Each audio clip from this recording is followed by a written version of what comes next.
আজকে আপনাদের সাথে শেয়ার করব স্বাস্থ্যকর লাড্ডুর রেসিপি, যেটি তৈরি করতে লাগে ভাজা ছোলা, মাখনা, আমন্ড, ছোট এলাচ, গুড় আর ঘি। প্রথমে মিক্সিতে পরিমাণ মতন মাখনা গ্রেট করে নিতে হবে এবং এর মধ্যেই পরিমাণ মতন ভাজা ছোলা এবং এরপরে পরিমাণ মতন আমন্ড মিশিয়ে নিতে হবে।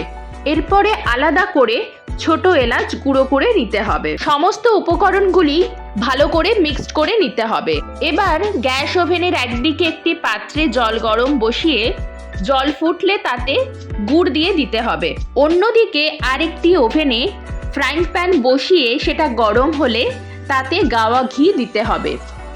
এবার ওই ঘিতে ভাজা ছোলা, মাখনা ও আমন্ডের মিশ্রণ দিয়ে ভালো করে ফ্রাই করে নিতে হবে।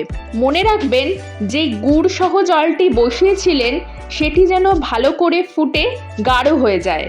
এইবারে ঘি সহ যে মিশ্রণটি তৈরি হলো তাতে এলাচের গুঁড়ো এবং ফোটানো গুড় ভালো করে মিশিয়ে নিতে হবে। ঠিক এইভাবেই এটি তৈরি করতে খুব একটা বেশি সময় লাগে না।